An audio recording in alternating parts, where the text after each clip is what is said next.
will you be saying something like that? That the Yoruba are they not even investing more than the Igbos here in the southwest? Yoruba of Ibadan is right. He has actually said the truth. The Southeasterners have contributed 120% of development of economic build-up in Lagos State and other southwestern states. I don't understand. So what happened is that when an educated man speaks, we'll actually understand the amount of money his parents splashed on his education to obtain education. They don't know how far Olu of Ibadan's father had gone, worked hard to train that young man.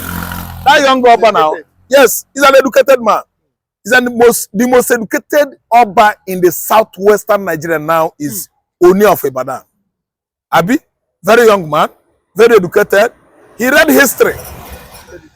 Very, very intelligent man. So the Yoruba youths that have come to attack him because of his lucid appreciation of the Igbos' contribution in the southwest are poorly educated youths. See, go through research, go through your key studies and investigation. Those youths are nothing but street urchins, miscreants, motor park touts that did not go to school. They will never see anything good on Oni of Ife. Because Oni of Ife, his father of Ibadan, spent his money on him. And the young man went to this university. He was an educated man, obtained his certificates. He could actually live with Igbos, live with Hausa, live with Yoruba, everybody, because he went to school and he had traveled by and large. So that's why those youths, you can't blame those youths. Those youths are poorly educated youths, garage miscreants, street urchins that their parents did not send to school. Oni of Ibadan, Olu of Ibadan, his father spent money on him. His father trained him on school. He knows what he's talking about. He's an educated man with certificate, university certificate. So whatever the youths are saying or doing, don't regard it. Because the question you should be asking is, who are the youths attacking Olubanda of Ibadan? Are they educated youths? Are they university graduates? Are they not motor park touts at Iwo Road, Ibadan, Elere area of Ibadan? Those are miscreants and poorly educated youths who have never seen the four walls of university. Olubanda of Ibadan, well educated. In fact, with Oni of Ife, I think Osun State and Oyo State, they are doing well. Because these paramount Obas, two of them are well educated, university graduates. Their parents spent money on them. Anybody could attack anybody that says the truth in both kingdoms. Because you can't blame those youths. Their parents don't have money. They were brought up from poor families. That's why they are not only poor educated, actually they were deprived of basic amenities. I don't understand, of the modern time. I don't understand. The youths that are protesting, they are more or less destitutes. Olubanda of Ibadan is right. He has actually said the truth. The Southeasterners have contributed 120% of development of economic build-up in Lagos State and other southwestern states. I don't understand. So what happened is that when an educated man speaks, we'll actually understand the amount of money his parents splashed on his education. The man was an educated man. That's why he is not a tribalized person. I actually eulogize him. I hail him for his statement. I'm an Igbo man. We've known how far we had gone to build Lagos State economy, yet the Yorubas in Lagos State, they are not satisfied. We've seen how far the government of Fachola destroyed Igbo properties, and the government of Sanwo-Olu started from where Fachola stopped. He contributed the more. The only person that was too very, very diplomatic, very, very cooperative is the government of Lagos State under Ambode administration. So we the Igbos, we have gone far to develop Southwest, and I thank the paramount Oba of Ibadan, Olubanda of Ibadan. He has actually said the truth, and the truth will be protecting and guiding him. Thank you. Well, Olubanda that is talking, you understand what he's saying, and I know I think I can understand the angle he's coming from. Coming out to single out Igbo people, Mm. anybody that want to be sincere with himself, we know that Igbo people and business, they go and they hand together. And wherever there is sugar, you will see ants. Wherever there is opportunity for business, you see Igbo there. It is their topical, it's in their culture, it's in their nature. But if a place is not developed and there is nothing to attract them, also they will not go there. But for people to come out and be criticizing Olubanda, I don't think there is a need for that. In their own community, if they think other people has done something, they want to praise them, they can also come out and praise those people. Based on what Baba has observed, is what he's saying, and I don't think I have any problem with that. When they say Yoruba too, are they not contribute to the development? It's our land. It's like you are cleaning your father's house, then somebody from outside come and join you to help you. Your father will appreciate that outsider because you are cleaning your father's house. Your father can appreciate you, but he will appreciate an outsider that come and do it more than you because you are clean. When you are cleaning your father's house, it's like you are cleaning your own house. So Ibadan is our land. It's a Yoruba land. It was Yoruba that funded it, not Igbo. And Ibadan has been like that, developed for years. So idea Igbo people, if they know that they know how to develop a place, to go to my, when I talk about my village, my town is no longer a village. We have some bush inside there, something. They know they can develop this. This will go there also, but they cannot go that place because there is nothing to attract them. There is no business opportunity. So they go to where they will be able to do their business. A place where there is no electricity, where there is no light, no good road. Can any business flourish in that place? Only what is going on there is farming. So they always go to a place where they have business opportunity, and we give them kudos for that one. So I don't have problem with Olubanda coming out and elogizing Igbo for their commerce contribution. I mean, for their economic contribution in Ibadan. But if you look at Ibadan very well, it's a business hub.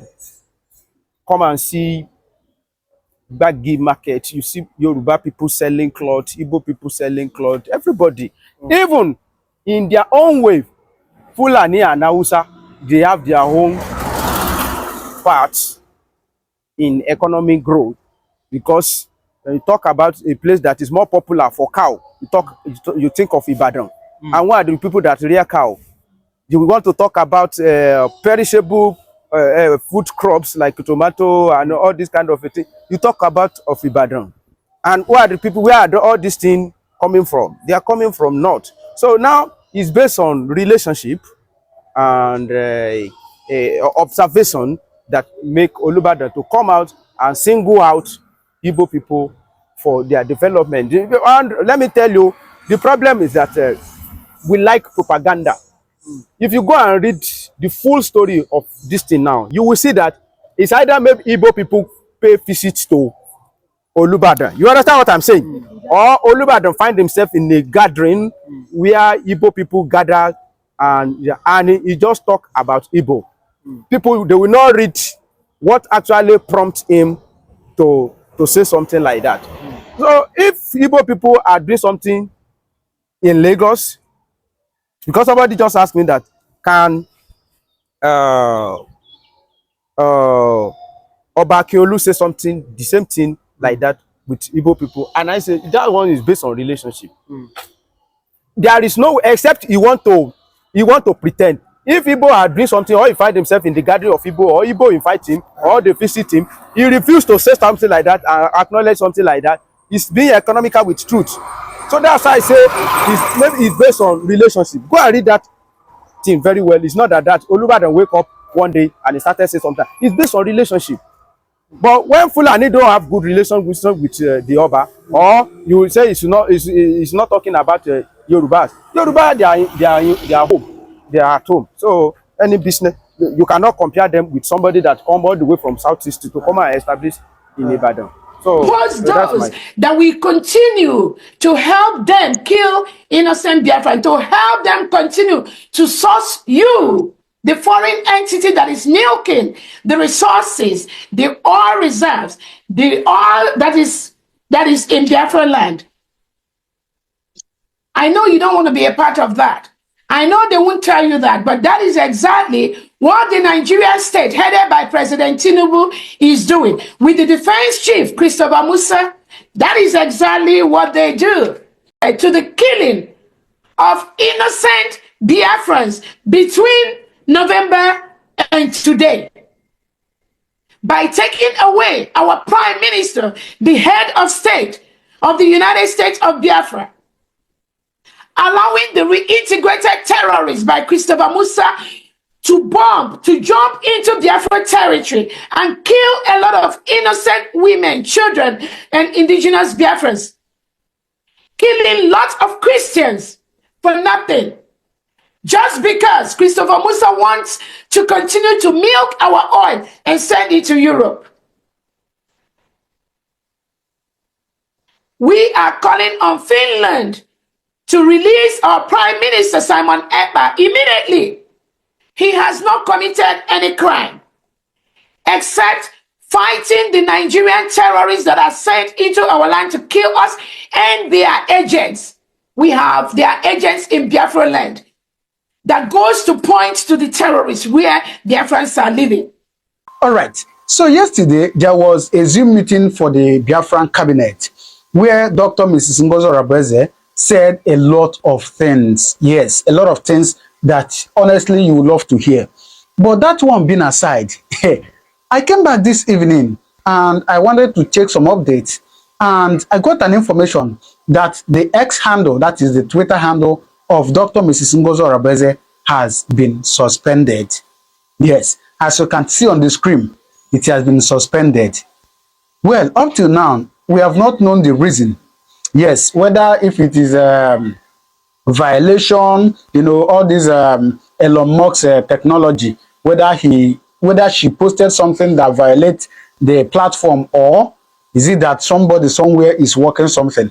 As I'm talking to you now, I don't know the reason yet, but we're still on that. We get you the full detail. So all you need to do is just to subscribe to this channel. But on this video, I'm going to allow you to watch all the things she said yesterday, because she made some very important announcement that you really need to watch and get. All right. But for now, on this account suspension, we don't know anything yet. We're still working and looking towards to know the reason why that happened. All right. So please just sit back and enjoy this video, and please do not forget to subscribe to this channel, right? Because I tell you, a lot of things is happening. Now, please watch this. Use this opportunity to thank His Excellency, our Prime Minister, Simon Ekpa. Thank you for your resilience. Thank you for what you do. Thank you for being with us in everything we do.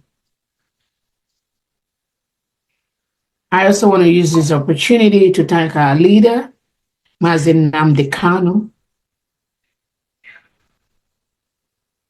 who has been languishing in Nigeria DSS custody for almost 5 years right now, 4 or 5 years, for nothing. He didn't do anything. He just wants his people to go. He didn't commit any crime except what all of us here are doing today. What America did to be free from Europe. What Finland did to become a free state today. The history is the same. What Mandela did to have a free South Africa. That is exactly what all of us here that are gathered here today are doing. Nothing different. The same story. People learn, people yearn to be free from a government that oppresses, suppresses, reintegrates non-terrorists into the military and police and armed forces and use them to kill innocent indigenous Nigerians and Biafrans and Christians, murder them, bury them in mass graves, and nobody wants to talk about it. They don't talk about it. Nigerian state does not talk about the killings that they do every day inside Nigeria, inside Biafra land. When Tinubu goes to France to negotiate for oil, when Finland foreign affairs minister comes to Nigeria to negotiate for oil, when Britain continues to reap from the oil that are produced in Biafra land, you do not discuss these killings with Christopher Musa, the Nigerian defense minister.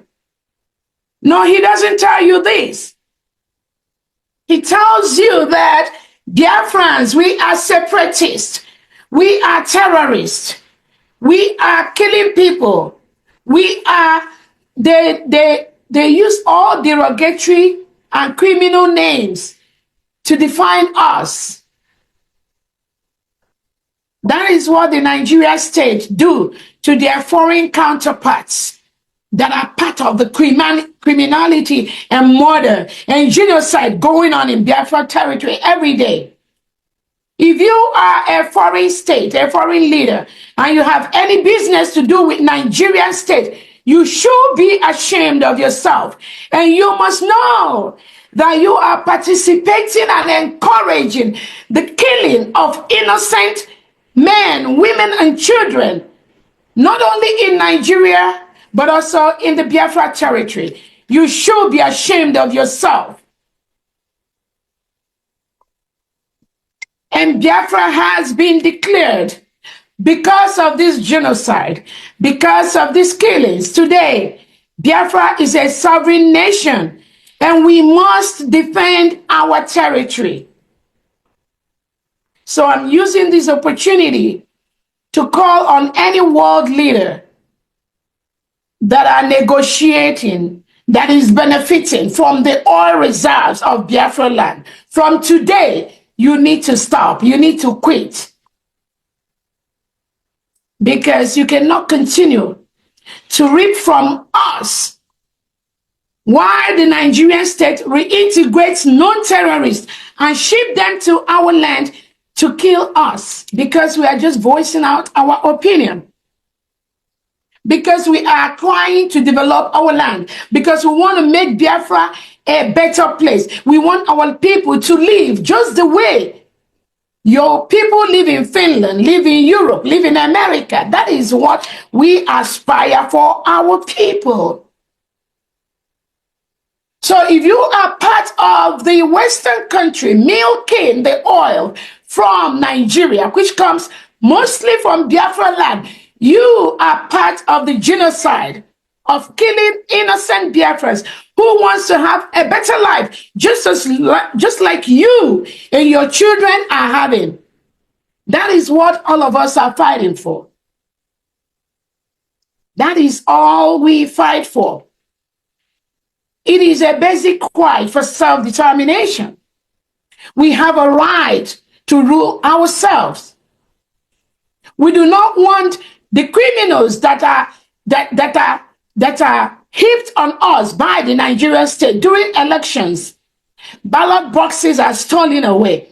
They go and just change all the numbers, and they impose those that we continue to help them kill innocent Biafra, to help them continue to source you, the foreign entity that is milking the resources, the oil reserves, the oil that is in Biafra land. I know you don't want to be a part of that. I know they won't tell you that, but that is exactly what the Nigerian state, headed by President Tinubu, is doing. With the defense chief, Christopher Musa, that is exactly what they do. They ask you to send them arms to fight the terrorists. There is no terrorist except the ones they engineer. The terrorists that Nigerian state tells you about are the terrorists that Nigerian state reintegrates and rehabilitates. And they ask you, Western country, to send them arms to come and help them. All they're asking for are these mercenaries that you encourage and you allow the Nigerian state to ship them down to Nigerian state, to the Biafran state, to the Biafran government, to the Biafran nation, to indigenous Nigerians. That is where all your arms, ammunitions, businesses, alliances, that is what Nigerian President Tinubu, Christopher Musa, and all their ambassadors, that is what they do today. It's not about the people of Nigeria. It's not about the citizens. It is about maintaining power and continue to milk that oil to send to you. And Biafrans have said no. That will not continue anymore. What the Nigerian state, Nigerian government does is to silence anyone, any innocent citizen that dare to ask a question, that dare to ask, why are you milking our economic and natural resources? Why our people die in abject poverty? Our people do not have the basic health care. We do not have electricity. We do not have just regular roads, no seaport, no airport, no international airport. That is the only question that we ask the Nigerian state, just like other indigenous Nigerians. Why do you continue to milk our crude oil and send it to Europe? Why our people do not have adequate health care, no standard hospital, no standard first-class hospital, educational system. In the northern part of Nigeria, most of the schools are shut down throughout the year. And you are a foreign company, a foreign country, reaping in the blood of innocent indigenous Nigerians. Do you ask those questions? Don't you see it all over social media? You got the template, you got the news, it's everywhere. But you don't care. You are more concerned about the oil you get from Nigeria to service and build your nation. Why the indigenous Nigerians, indigenous Biafrans die every day from basic services you offer to your people. And you think you are making the world a better place? And you think you are justified in what you are doing?